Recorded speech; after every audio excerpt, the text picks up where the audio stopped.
रोज शाम 6 बजे नई कहानी लेकर आता हूँ। जनकपुरी गांव में कलावती अपने पति के साथ सुखमय जीवन व्यतीत कर रही थी। कलावती के पति का नाम कश्यप था। कलावती पेट से थी, इसलिए कश्यप उसका बहुत ध्यान रखता। कलावती के ज्यादातर काम वह स्वयं कर लेता। कश्यप लकड़ी की एक फैक्ट्री में मजदूर थे। उनकी तनख्वाह बहुत कम थी। बड़ी मुश्किल से 2 वक्त की रोटी उनको नसीब होती थी, लेकिन जो मिला उसमें वह संतोष मानते थे और खुशी खुशी अपना जीवन बिताते थे।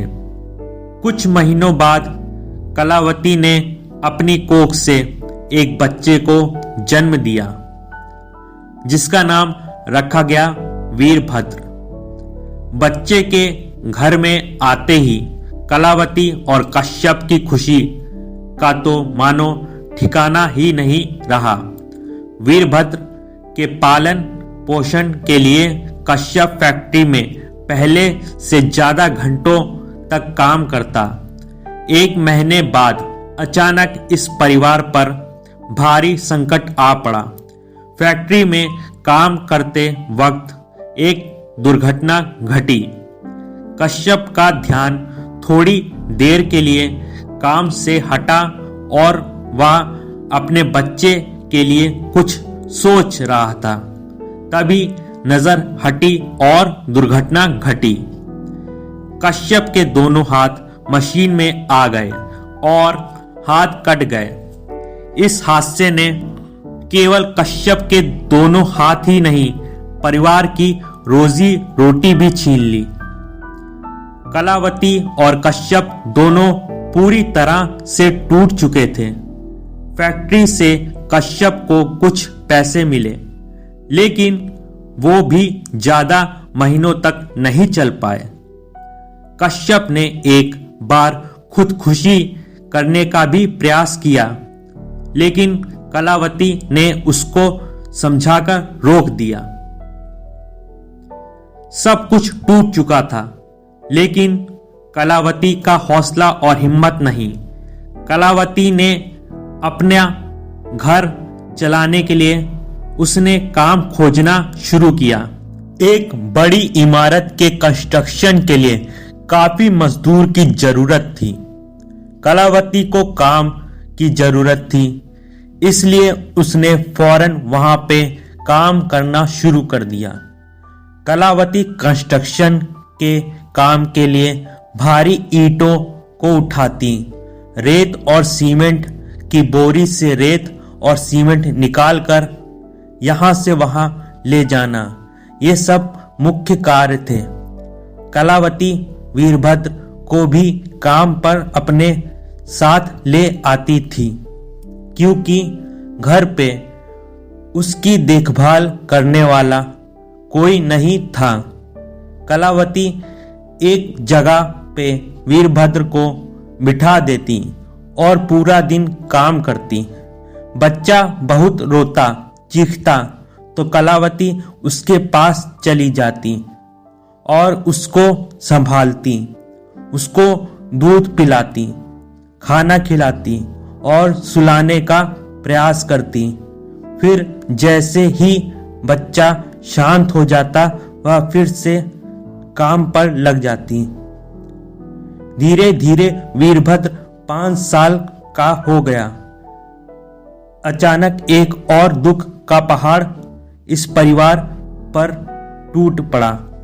वीरभद्र के पिताजी कश्यप को अचानक दिल का दौरा पड़ा। कलावती उसको अस्पताल भी ले गई, लेकिन बहुत कोशिश के बाद भी डॉक्टर उन्हें नहीं बचा पाए। इस घटना के बाद कलावती के सिर से अपने पति का साया चला गया और वीरभद्र के सिर से अपने पिता का। कलावती ने हार नहीं मानी। उसने अपने बेटे की परवरिश में कोई कमी नहीं रखी। वीरभद्र अभी छोटा था, इसलिए बहुत जिद करता था। माँ, मुझे ये खिलौना चाहिए, माँ मुझे ये खाना है, दिला दो ना। माँ कई बार स्वयं भूखी रहती, लेकिन वीरभद्र को पेट भरकर खाना खिलाती। माँ खुद अपने शौक पूरे नहीं कर पाती, लेकिन अपने बच्चे के सारे शौक पूरे करती। उसको जो खिलौना चाहिए वो लेकर देती। रात को वो खुद नीचे सो जाती, लेकिन वीरभद्र को बिस्तर पर सुलाती। कड़ाके की ठंड में वह पूरी तरह ठंड से कांपती, खुद बिना बिस्तर और कंबल के जमीन पर सोती, लेकिन अपने बच्चे को कंबल उड़ाती और प्यार से सुलाती थी। खुद से भी ज्यादा वह वीरभद्र का ध्यान रखती। वीरभद्र 6 साल का होते ही उन्होंने उसको स्कूल भेजा, लेकिन फिर भी उनको पूरा दिन चिंता रहती, जब तक कि वह स्कूल से वापस नहीं लौट आता।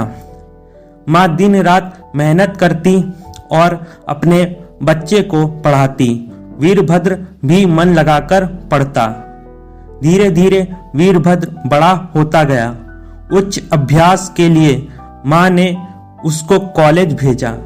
कुछ सालों के बाद वही बेटा बड़ा होकर एक बहुत बड़ा चित्रकार बना और उसने पूरे राज्य और देश में बहुत नाम कमाया। दोस्तों, हमें इस कहानी से यह शिक्षा मिलती है कि हमें कभी हार नहीं माननी चाहिए। दोस्तों, यह कहानी अगर आपको थोड़ी सी भी अच्छी लगी हो तो वीडियो को लाइक कर देना और चैनल को सब्सक्राइब कर देना। ऐसी कहानी पाने के लिए हमेशा के लिए फ्री है। जय हिंद, वंदे मातरम।